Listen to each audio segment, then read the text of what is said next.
to the Tabletop Simulator Infinity tutorial series.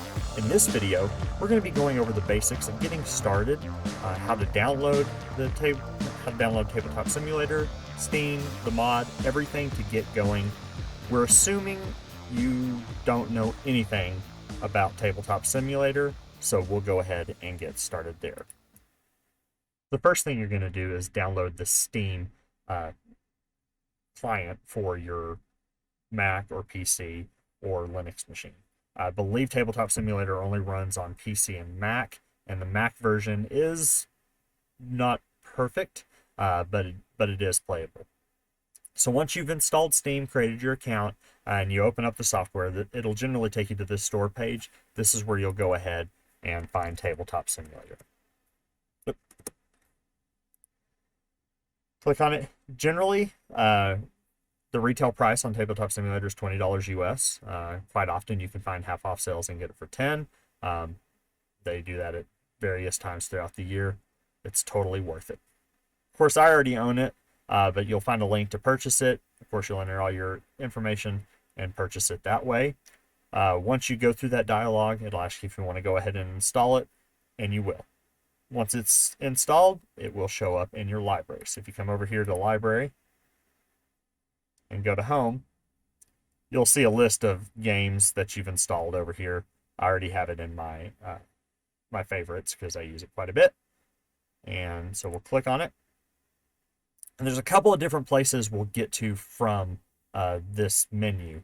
Normally this will say play. I already have it running in the background, but you'll click play and that'll actually launch the software.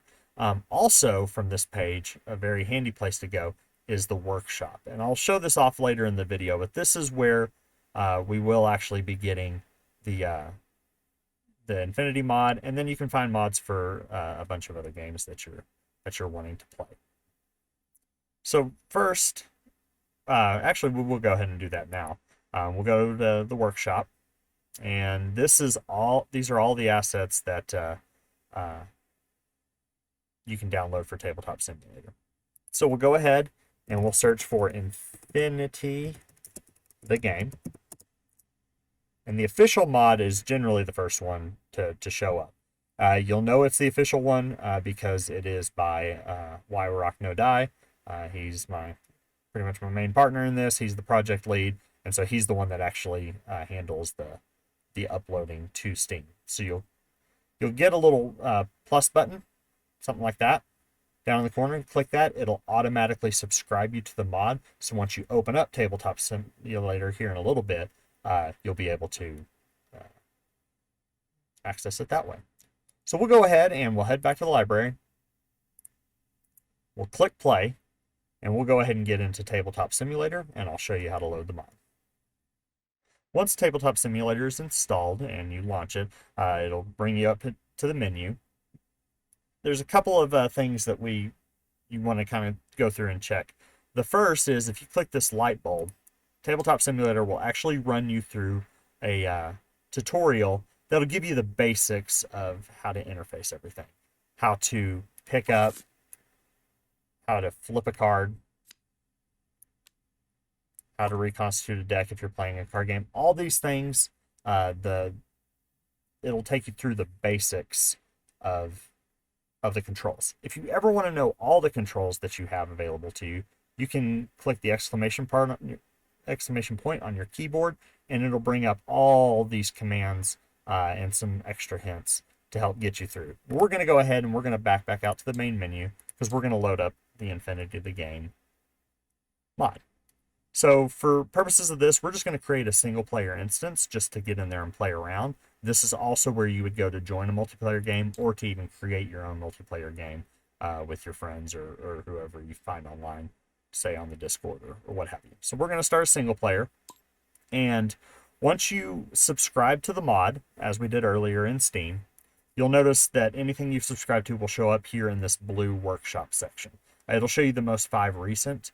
What you can do if you want to find more. I've got a ton of stuff in my workshop. You can search for it here if it doesn't immediately show up, but Infinity the Game by Why Rocks mod is right here. So we'll go ahead and click it. We'll load it. Generally, loading the first time takes a little bit longer. It's going to cache a lot of these assets and stuff in the background. So it's loading for me pretty fast just because my computer already has the files saved locally. But we're here in Tabletop Simulator Infinity. And I'm not going to go over the basic controls. Like I said, the tutorial that you do, we'll take care of that. For now, we're just really worried about getting everything loaded and turned on. All right. So now that we've gotten into everything, we'll go ahead and take a look at your settings. So there's some pretty decent customization that you can do here. So if you hit menu and you go into configuration, this is where you can change your look and movement speed. That's really good. I have mine cranked up just so I can zip around the table quite quickly in most cases. Those settings are there. If you want to invert your mouse, you can do that. You definitely want to have mod caching turned on. Mod caching, like I said earlier, the reason mine loads so fast is because it caches a lot of the graphics and everything on your hard drive to load faster, especially if your internet connection is running a bit slow. All your graphic settings, your resolution, all that stuff you can set there. There's a bunch of presets. Tabletop Simulator isn't a horrible game on computers as far as really taxing the processors and the graphics card. But sometimes once you get a lot of objects on there, it can start to chug a bit. Sound settings, I rarely touch these. Controls, this will give you a little bit more of insight on what can do what. Interface is where I go to mess with a lot of stuff. You can scale the UI to make things bigger or smaller as needed. You can even have it auto scale based on your resolution. You can choose of these toolbars what you do and you don't want to show. Generally, I leave most of my toolbars open because I'm using them all the time, but you don't have to. And then one thing that they've changed recently is they have different visual modes, and I prefer this pure mode. You notice it gives you a nice, clean, kind of little floaty table and everything like that. You can go back to the original version, which is the wooden kind of actual table. It's your personal preference. Coming into miscellaneous settings here, there's quite a bit of stuff that you can turn on. If you're in pure mode like I'm in now, there is a couple of settings that you can toggle on. You can toggle on floor mist if you don't want to feel like you're in a huge black void. You can have mist floating around. You can also hide the custom image table. Definitely do not do this because you'll lose some of the graphic overlays and stuff that we put on the table. Once you build your table, I mean, yes, it's not super necessary, but you'll notice some critical things disappear that are built into the table image. You can change your font sizes for measuring. There's so many different little settings to play around with in here. I definitely recommend getting in and playing with them and getting everything kind of set up the way that you like it. So that's all there. And then this block section, that's if you want to block specific people, but I never really do public games, so that's never been an issue. Once you get in to a tabletop simulator game, and this will be the same whether you do single player or multiplayer, you need to choose a seat. And you'll notice that in our mod we have a bunch of red areas and blue areas. So if you come up here and you click your name, because you'll default to white, and you go to change color, you'll notice there's a red seat, a blue seat, a black game master seat, and a gray spectator seat. Typically, if you're playing, you'll pick either red or blue. These are the main player seats.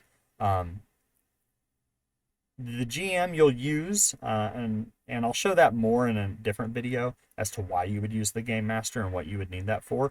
If you are going to invite people into your game that are not going to play, but you want them to be able to watch, they'll join using this spectator seat. This is the only seat that actually multiple people can sit in. Any other seat, GM, red, or blue, when somebody sits in it, nobody else can. So we'll go ahead and choose red. And what you'll notice when you choose red is that these were actually hidden zones. And you'll notice that there's things inside these hidden zones now that you can see because you're the red player and your opponent as the blue player cannot. Also, anybody in the black GMC can see it as well.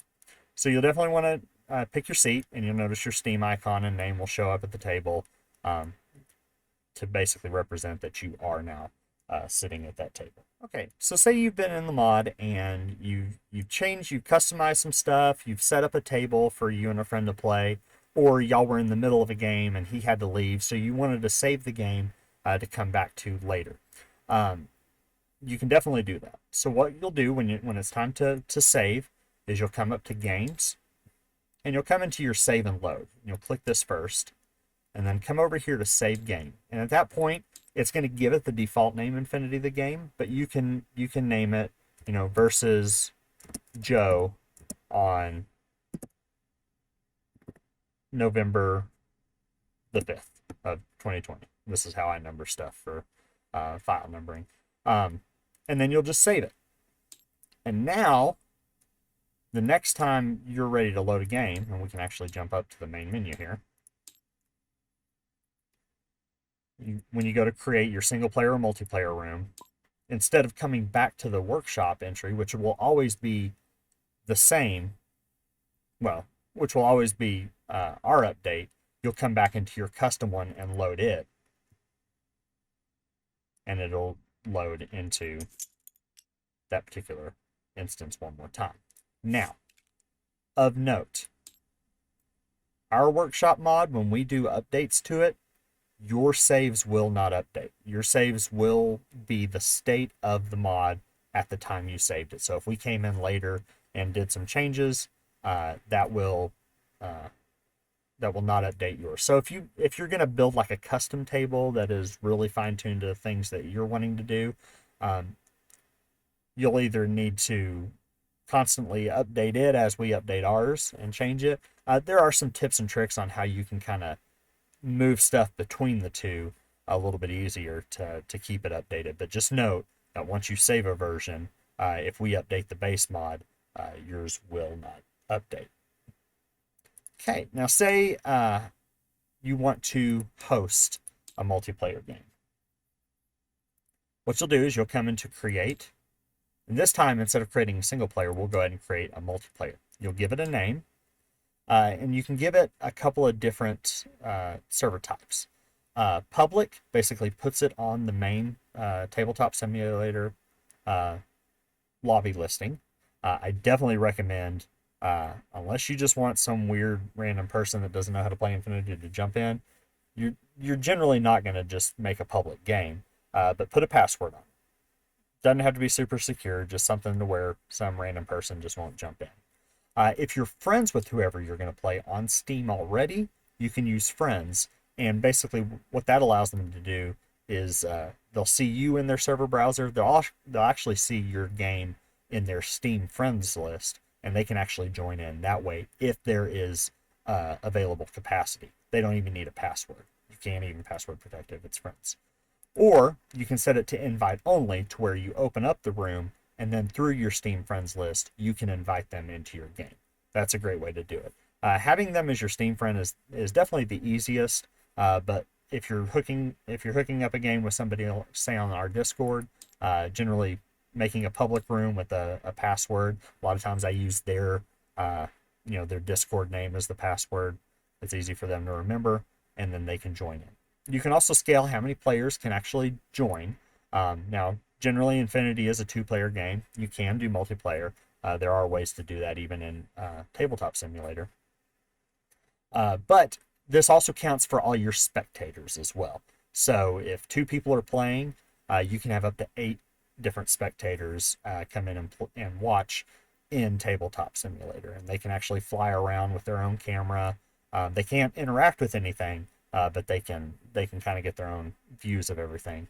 And of course, you can always stream it to the Discord or to any of the normal streaming. So, say it's just going to be me and a buddy, and I'm going to just go ahead and invite him. I can name it, and then I can hit Create Server. And it's going to load up just like the single player version did. So we load the base mod. And what you'll notice that's different than the single player as opposed to the multiplayer, once it finally loads, is now you have this link to invite friends. So I can invite all my friends from my Steam list here, or I can actually jump out and go to my Steam friends list outside of a tabletop simulator as well. Yeah, and it's as easy as that. Now, if you are going to join somebody's multiplayer game, there's a couple of different ways to do that. And that's done through this big red join. And it's going to go ahead and load up the Tabletop Simulator server browser. And right now it's taking a bit to load anything. But as it does, it's going to start populating names. I don't know why it's actually... Oh, I know why. Because I have it looking for a specific server that doesn't exist. There we go. You can try to find an Infinity game this way. Most people coordinate games through the Discords, through either our official Discord or Vol's Discord. There's many different ways, and actually, there's quite a few people. Oh, this makes me happy. There's quite a few people actually playing right now. So that's pretty cool. Actually, I know some of these people.